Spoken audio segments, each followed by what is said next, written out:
So good day. Welcome to another episode of the Urban Homesteading channel and the very long bathroom renovation that we started last year. No, I'm joking. It feels like we started it last year, but we really have not started it last year.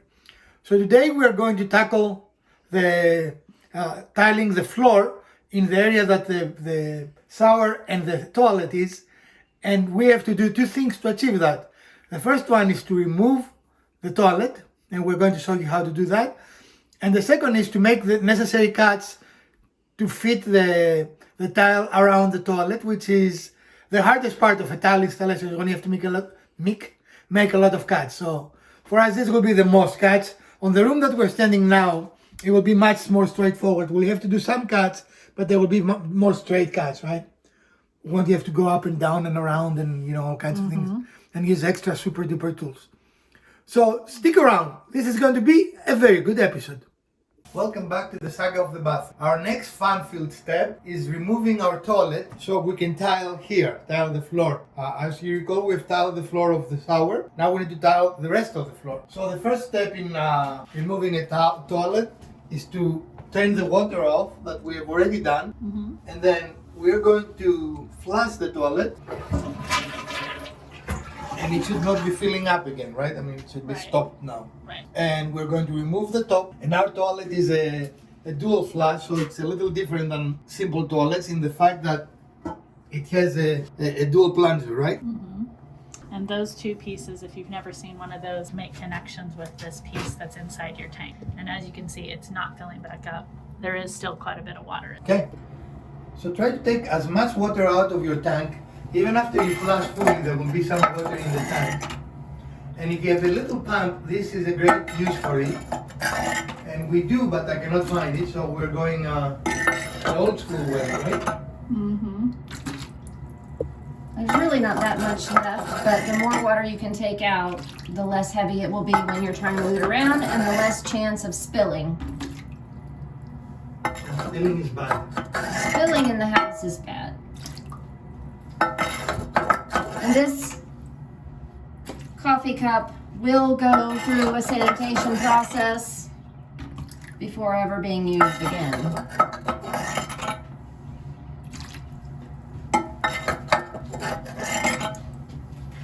So the next step is to remove the water supply pipe to the tank, and you do that after you've closed the valve, right? In our case, we emptied the tank, and now we remove the water. Some water will probably fall out of it right now.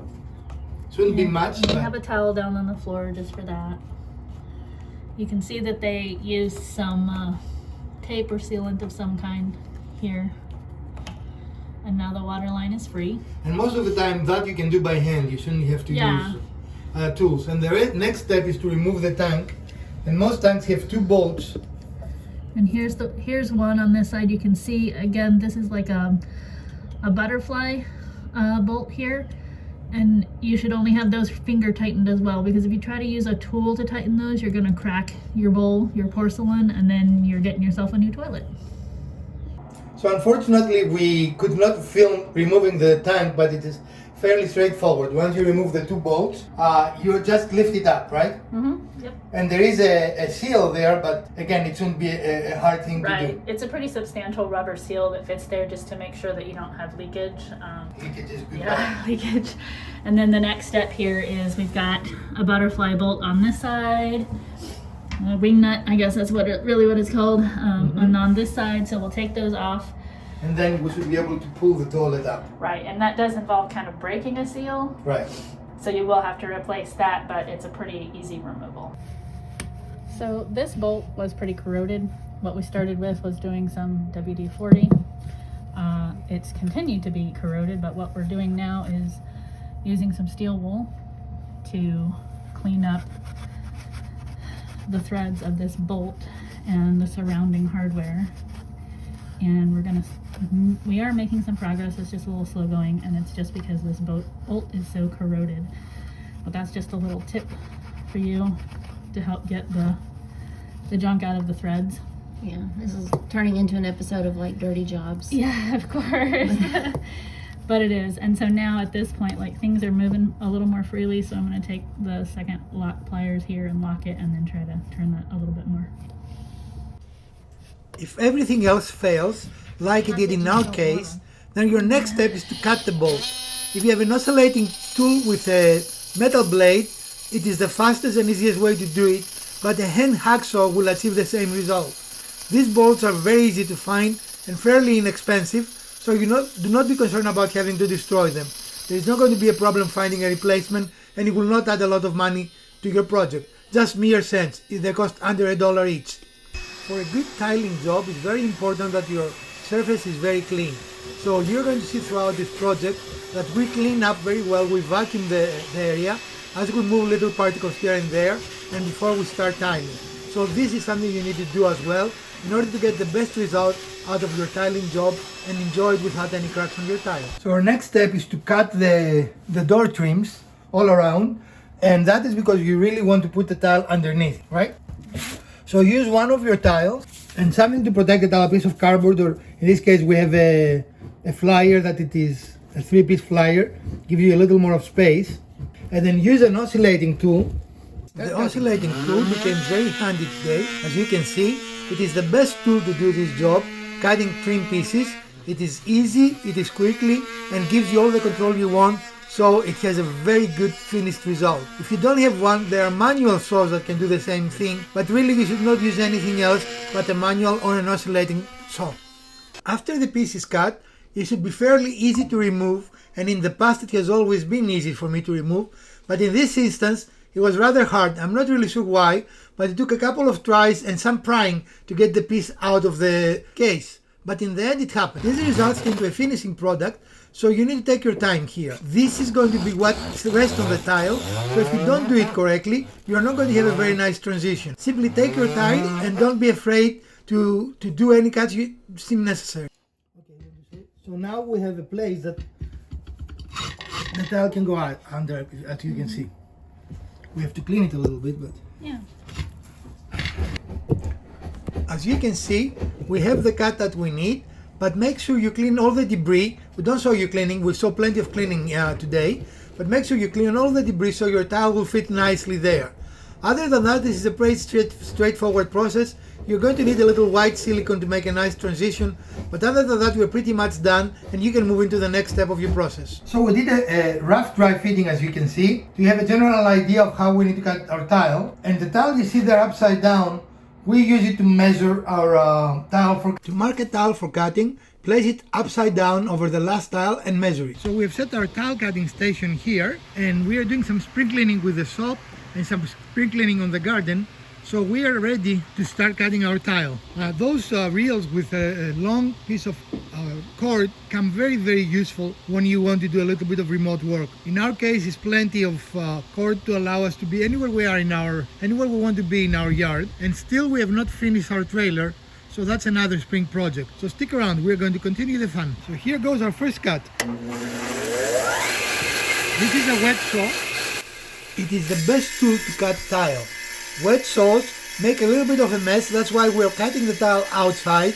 Do not do it inside unless you want to do a lot of cleaning. Also, apply steady pressure towards the blade, and the blade does the work. You do not have to push very hard, but you need to do it at a steady pace. This blade makes a very nice clean cut without sharp edges that will cut you. So it's the best tool. We're going to put our cut piece there and see if we did a good job. And it fits, right? Yep. We'll need to use our spacers when we lay it down, but this right now looks good to us, right? Yep. And then we have our spare piece that we just cut. This is the good edge. This is the cut edge. And so we're going to lay it down here and see if that will work. Yeah, that will work. And I think that'll be great. Okay, cool.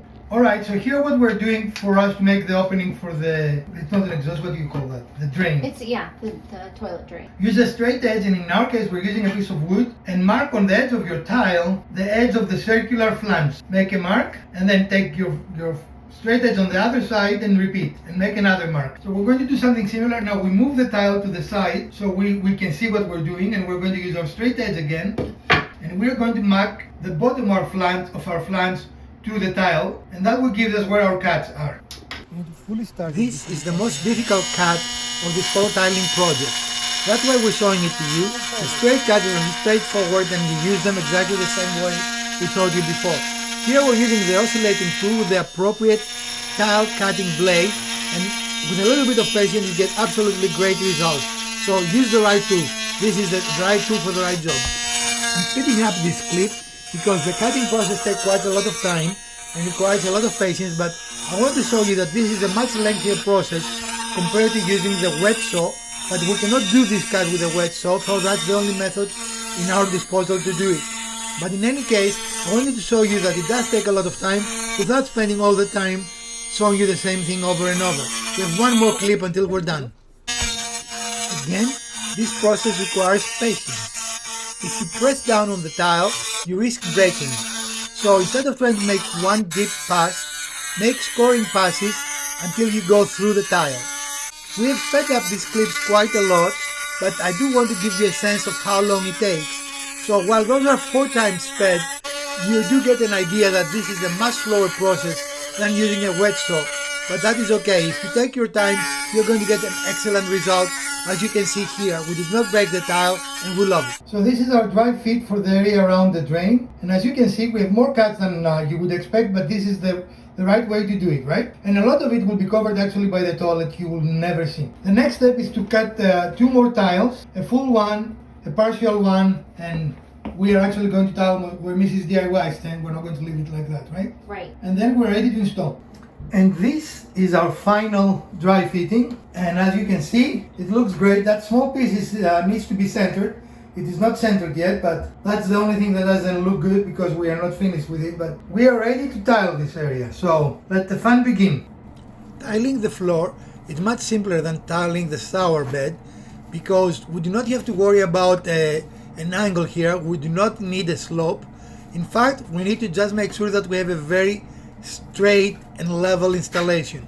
So after we put down our mortar, we are going to use a notch trowel and we're going to notch it and then simply embed the tile.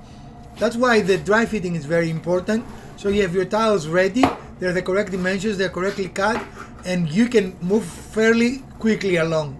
This is a much faster process than when we tile the bottom of the shower, the floor of the shower, because it is a much simpler process.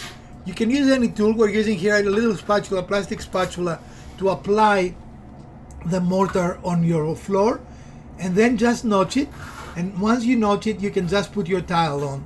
Tiling can be almost a therapeutic process other than the fact that you're on your knees. It is not a difficult thing. I think anyone can do it, and Mrs. DIY and I have done it in many of our houses. The tiling the shower bed was much harder because of the slope and it takes much longer to dry. Where this you will be able to walk within a couple of days, where the shower takes a long time. It has to be fully dry before you put weight on it. After a couple of days, you're going to use some grout to fill the joints, and then you're going to be about done. Whatever material you use, is your choice. We're using the same material that we used to tile our shower floor because we had it and we kind of liked how it performed. But in any case, you can use mastic or you can use mortar. Either will work, and some people even have used liquid nails. I don't know about liquid nails. It does not really seem like a very good idea to me, but it's up to you. If it works for you, it works. You do not have to worry about it. And you can watch a video or two, but ultimately tiling floor is not a difficult proposition. There are not real forces that will make the tile pop out if you have a nice, straight and even floor. The next minute and a half or so, but almost 2 minutes, will be a montage of tiling with music, and we are leaving it here because I don't want to pass the impression that it is done quickly. Tiling takes some time, so a part of the realistic representation of the project, I want to show you that this is not just a very fast process. It will take you some time, and that is okay. It is kind of repetitive, but with big tiles like that, it goes extremely fast, faster than when you think. As you move on the tiling, it is a good idea to put spacers, because spacers will prevent your tiles from moving and closing the gaps. When you put grout, it is important that those gaps are very uniform, because the eye is very sensitive to uniformity. So if your gaps are not uniform, your eye will see it and you will not like the result. So putting this is a very small tip we want to give you. Put the spacers between them as you tile, and that will keep your tiles from moving and will give you a much better, a substantially more pleasant result to the eye. Also, the placement of your first tile is important, as the rest of the tiles will really depend on it. So take some time to make sure that your first tile is square and exactly where you want it, because every other tile on your floor will follow this tile, and if this tile is not appropriately set, your whole floor will not look correctly. But while it takes some time, as you can see here, the big tiles make it go much faster. This was much faster than using the pebbles, I can tell you that much. So the larger the tile, the faster your project is going to be. That is your call, of course. So this has been a relatively good day for us, right? We didn't make mistakes. We didn't have to run to the store. We didn't go to the store once. The things we achieved in the beginning, we are accomplished right now. So overall, I will rate that as a good day, right? It's a good day. Accomplished exactly what we set out. Excellent. So what did we learn today, Elpida? Did you learn anything today? It's unrelated to the project, so I don't think we'll include that. Well, I'll tell you what I learned, and I kind of knew it, but I had a good reminder today. When you're using a wet tile saw, you need to make sure that the water stays relatively clean so it doesn't clump up when you're cutting clay tile. okay, we didn't show you that part, but in one of our cuts, we pressed the power button and the shotgun, and the thing didn't turn. And we looked closer, there was a clump of clay holding onto the wheel. So yeah, you need to keep that water fresh if you want your saw to continue working.